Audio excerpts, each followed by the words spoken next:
Good morning. Welcome to Breakfast with Charlie State and Naga Munchetti. Our headlines today.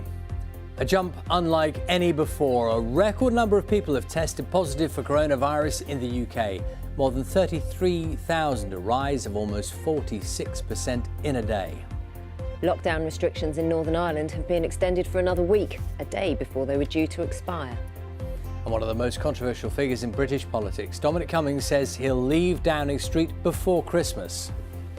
Good morning. Left out and still left behind. People excluded from the government's support scheme speak out as new research finds a majority of self-employed workers have lost more than a quarter of their income.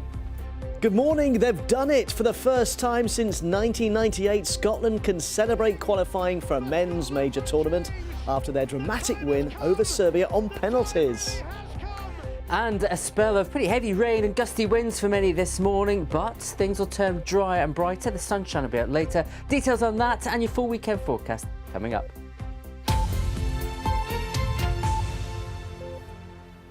Good morning. It's Friday the 13th of November. Our top story, a significant jump in the daily confirmed cases of coronavirus in the UK has led to increasing concerns about the growth of the virus. More than 33,000 new cases were recorded yesterday, a rise of almost 46% in a day.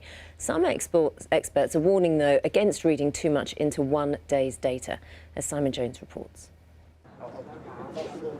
School children in Liverpool get tested as part of the citywide trial offering checks to everyone to try to stop the spread of the virus.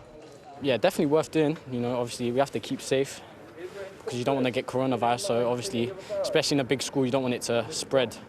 There were 33,470 new coronavirus infections recorded in the UK in the latest 24-hour period. That's a record number, though testing capacity has increased greatly since the first wave.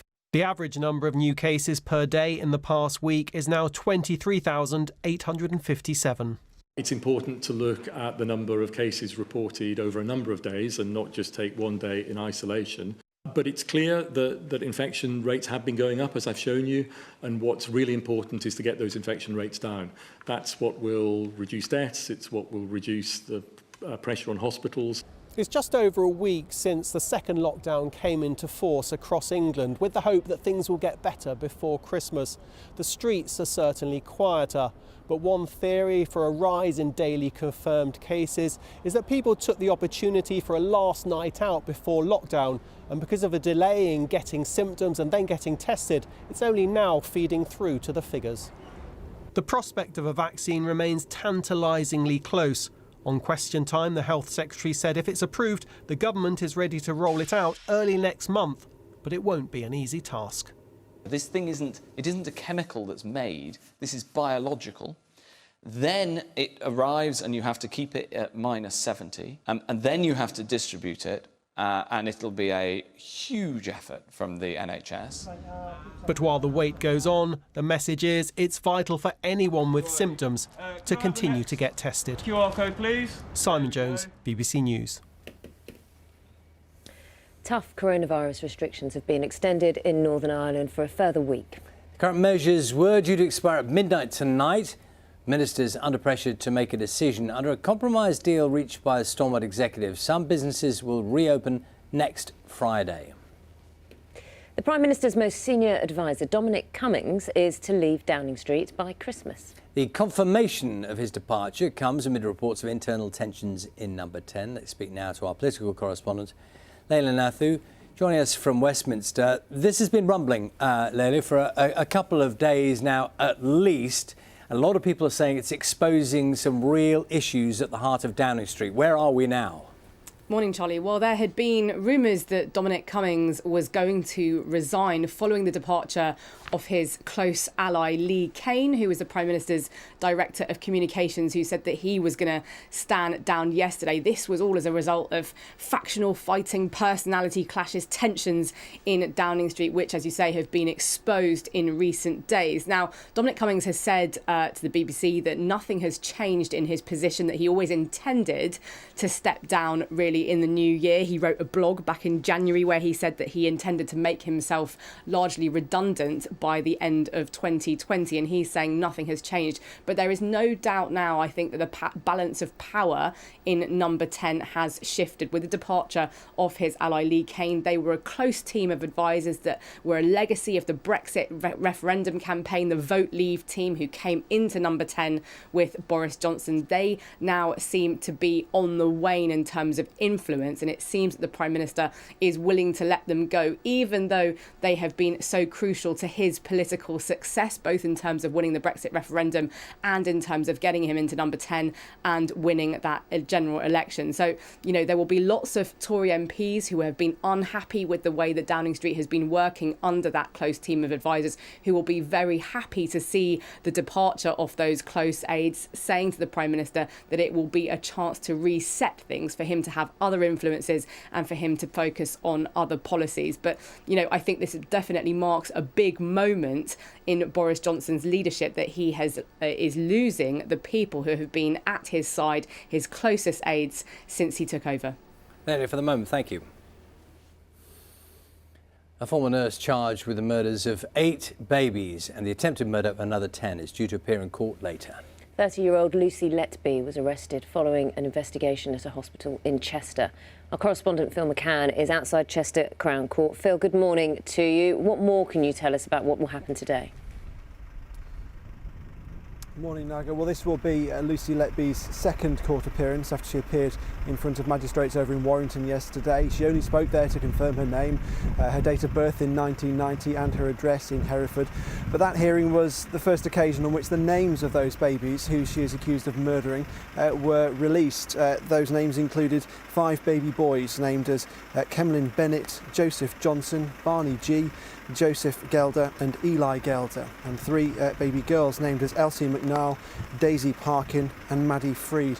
In addition, Lucy Letby is accused of attempting to murder Maddie Freed and another 9 babies who can't be named for legal reasons. They were all on the neonatal unit at the Countess of Chester Hospital between 2015 and 2016. That's the unit for babies who were born prematurely or with certain medical conditions. In this investigation, which has been ongoing for 3 years now, Lucy Letby's been arrested on 3 occasions, and on 2 of those occasions her home, her former home near to the hospital, has been searched. But she was charged with those offences, those murders and alleged attempted murders on Wednesday of this week. At yesterday's court hearing in Warrington, the prosecution argued that she should be remanded in custody for her own safety, and that question of whether she should be granted bail will be addressed here today at Chester Crown Court. Phil, thanks very much. Phil McCann there for us outside Chester Crown Court. New cycle lanes and more socially distanced pavements could be introduced as councils in England receive more money from the government to support active travel. The Department for Transport is offering a further £175 million of funding that was initially announced in May. Measures that were introduced during the first lockdown provoked a mixed response. Some Tory MPs and motoring groups saying they created problems. Barack Obama has accused senior US Republicans of undermining democracy by going along with President Trump's refusal to admit that he lost last week's election. Senior officials from the Department of Homeland Security have said the election was the most secure in US history, contradicting President Trump's claims of widespread fraud. Speaking to the CBS programme 60 Minutes, Mr. Obama said the false allegations were motivated by Mr. Trump's dislike of losing. They appear to be motivated in part because the president doesn't like to lose and never admits loss. I'm more troubled by the fact that other Republican officials who clearly know better are going along with this, are humoring him in this fashion. It is one more step in delegitimizing not just the incoming Biden administration, but democracy generally. Here's Patakova. Now, 6th and final round for the world record holder. Hits that one really, really hard. Good angle of attack. And that's around 68 metres. You're fine. For Barbara Patakova, and she likes it. She knows it's good. The Indian Festival of Light, Diwali, is normally celebrated with parties and gifts. Of course, many temples are closed, there are restrictions in place, so traditional celebrations aren't possible this year. Chancellor Exchequer, who is practising Hindu, has urged those celebrating to respect the lockdown ban on meeting people outside their household. Seema Katecha has this report. Sisters Chaya and Maya lighting candles by a statue of their Hindu deity. Om Shanti Shanti Shanti.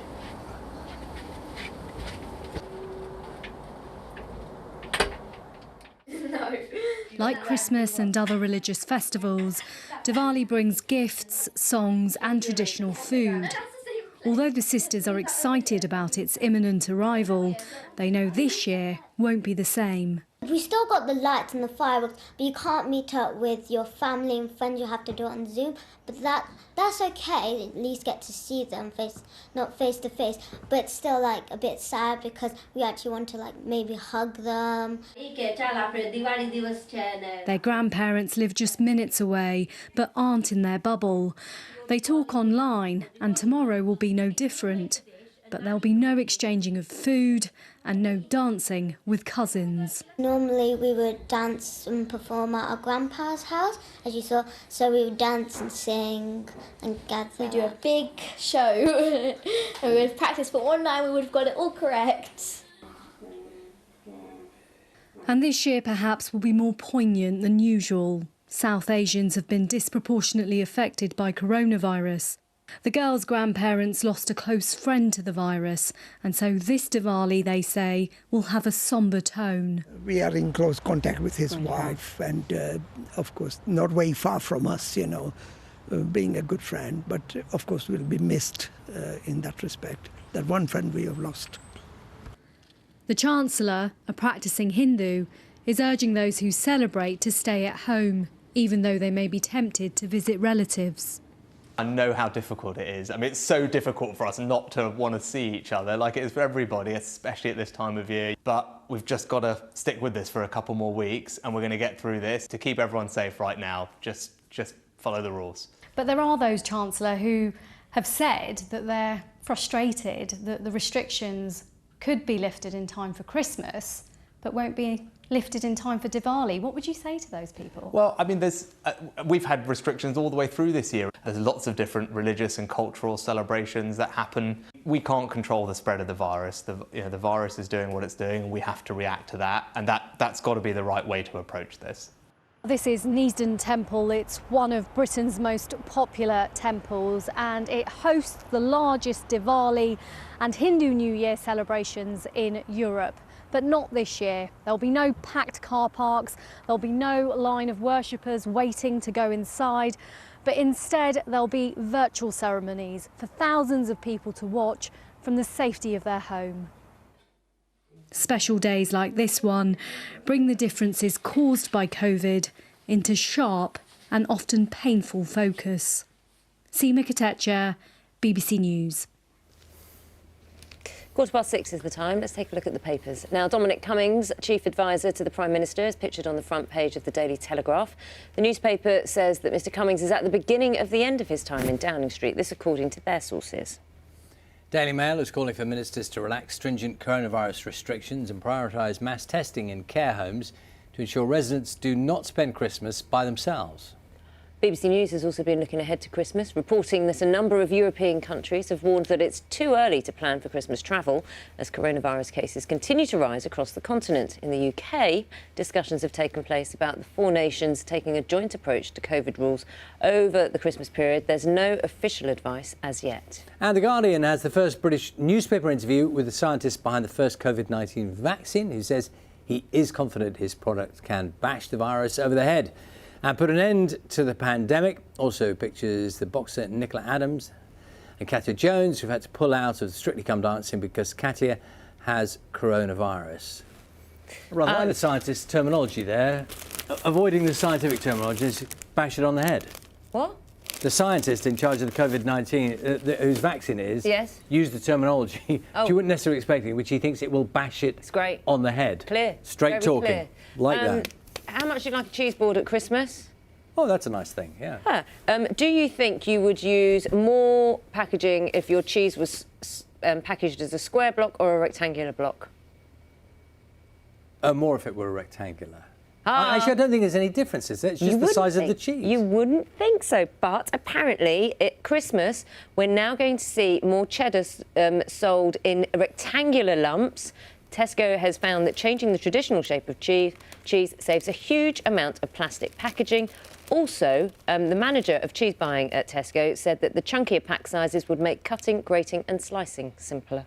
I don't know how that works, although I have had that thing, you know, when you have a rectangle of cheese and you're grating the whole thing and then it kind of chunks off and then you're left with that annoying chunk. Maybe with a square one it wouldn't. These are real issues. If you had a nice cheese board and you wanted to swan up to it casually, maybe you'd like some slippers, men's slippers. It's the weekly Friday fashion slot in which Daily Telegraph today is talking about the joy of slippers, and it's doing a selection of slippers.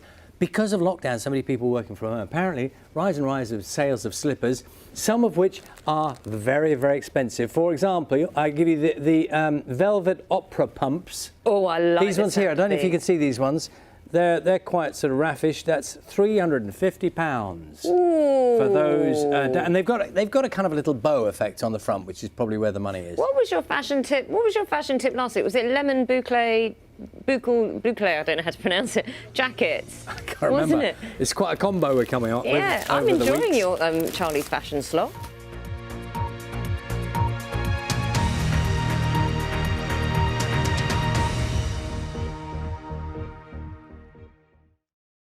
See the headlines as they happen and watch BBC News live in the app and get the full story with bbc.co.uk/news. Follow the story for all the latest with BBC News.